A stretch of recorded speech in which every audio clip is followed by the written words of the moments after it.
back, everybody. Welcome back to my channel. And today we are discussing, if I can, there we go, Blood and Flesh. So yes, Blood and Flesh, the real life and ghastly death of Al Adamson. The female bunch will be coming soon. So, Blood and Flesh, the real life and ghastly death of Al Adamson. Al Adamson, pictured here, was a horror movie director. This is a documentary that goes into a few of his movies. It is a comprehensive look at the man himself, so at one point the movies become secondary, or movies with similar titles or similar footage get lumped in together. As one of the quotes in this will say, "Can you name another person that's worked with Al Adamson, adult film star," or Al Adamson, shit. "Can you name another person that's worked with Colonel Sanders, adult film stars, bikers, and the Manson family?" Yes, Al Adamson, a lot of his films, at least in the early days, were filmed at Spahn Ranch. Spahn Ranch is where the Manson family and Charles Manson took residence. So, there's a deleted scene, that's a fascinating story, where I guess one of the, PAs or somebody from Spahn Ranch wanted everybody to go horseback riding, so he knocks on the door of the producers. One of the producers takes him up on it. They go riding at like 5 a.m. And then when they're done, these girls ask them if they want to go for a ride in the desert. The producers turned him down, and if I understood that correctly, this was the night that they killed Sharon Tate. So they dodged a bullet, basically. And again, that's my understanding of it. I may be completely off base, but that was a deleted scene in here. Al Adamson, why he's prolific is he made a lot of films, low budget. The female bunch is like, it's a Western, just, I guess, like the Wild Bunch with females. I haven't watched it yet. I've seen some of these films in various forms.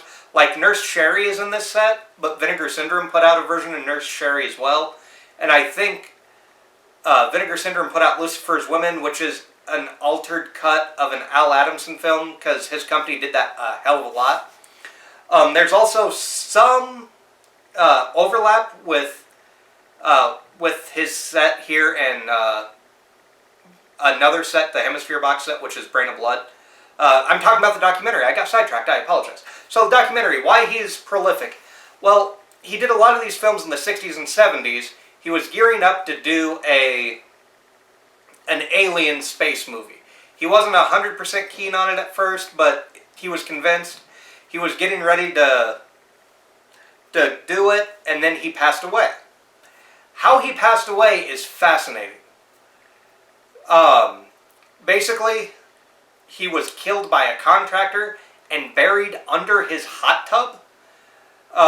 Where his hot tub was, the contractor took it out, threw his body down there. I guess I should say allegedly. Threw his body down there and covered it up. And he was found buried in the concrete of his own home where his hot tub used to be. So, yeah, that's fascinating, especially for a horror director. Do I recommend the documentary? I do. I 100% recommend this documentary. It was done by David Gregory, who is with Severin, but he has done several high-profile documentaries. Whenever I see his name on one, I seek it out because it is very good. They also get, not only do they get producers, they get his Al Adamson's maid from when he passed away, the maid that found him, or, found out something was wrong and thought something was wrong. They get, I want to say they get his brother, I'm pretty sure. They get producers, they get actresses like Marilyn Joy, who was very famous for blaxploitation films. This is a well-done documentary. This is one everybody needs to see. Again, you can buy it separately from Severin. You can buy it in this Al Adamson box set. Or you could go to Vudu, which is where I first saw it, and rent it on there. I didn't go anywhere. It may look like it, but no. So after reviewing footage, I realized that I can do double features. especially when I can't get through the second movie. So, Al Adamson, you just saw the review of Blood and Flesh because it's actually attached to this. Now I'm talking about 1971's The Female Bunch. It says here it's 84 minutes. I made it in a half hour. The movie is not bad. The setup I actually really like. And I originally thought this was a Western because, you know, The Female Bunch, Wild Bunch. It's not really. It's because I thought it was a Western. I thought there'd be like horses and stuff like that. The opening scene, there is a car and a plane with a woman shooting a rifle from a plane trying to hit this car and hit the people inside the car. So, basically it tells how this woman that is in the car with this guy, how she became a member of this female gang that is kind of like a Western gang. That's about as far as I got into it, was where she goes to Vegas and she gets married but her marriage doesn't work. That's as far as I got, because there is a note from Severn at the beginning that the best prints available is what they used. But there is jittering on the side. There are the lines that come down. The colors look like you are watching a VHS tape. And I have kind of bad eyesight anyway, and it's just really jarring to go from really washed out to kind of bright to washed out and have things flickering on the side of the screen. So, there are numerous, from what I understand, there are numerous movies like this. I'm going to try to get through them. The Female Bunch was just too much. I couldn't take it. Because with it being saturated with the lines going down the center of the screen, and something like on the side of whatever the camera was, or the negative, I would guess, I could not get through this one. Like I said, it's not a bad story from what I saw.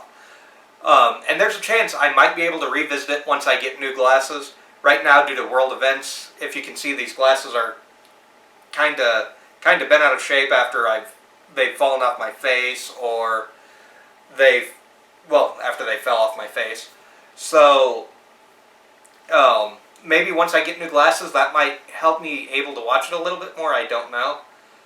But yeah, that was The Female Bunch. I did watch the documentary, though. The Bunch Speaks Out. I guess it's not a documentary, it's a featurette. And that's where I learned about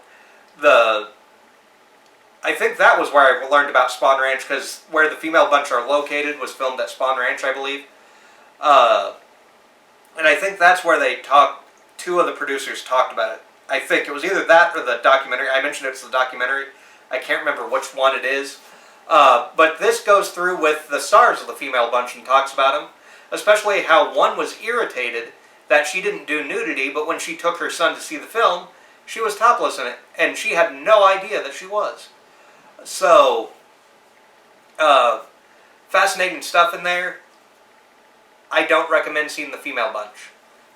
In this set, there's one recommend, one not recommend right now. I do not recommend The Female Bunch just because of how much damage is on the print that they used, or various prints they used.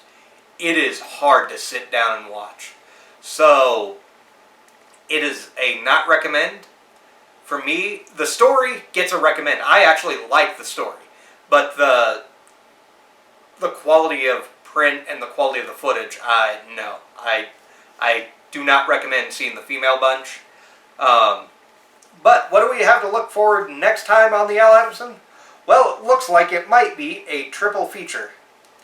These are all 80 minutes and 90 minutes, but I'm pretty sure they're all the same movie, because it is Psycho A Go-Go, Blood of Ghastly Horror, and The Fiend with the Electronic Brain.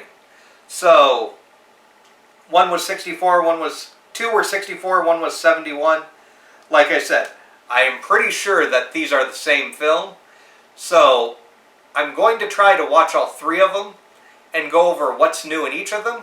So you can look forward to that next time on the Al Adamson set that we are going through. So this is the Al Adamson Masterpiece Collection.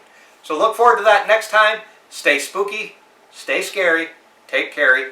Next time, it is these three films.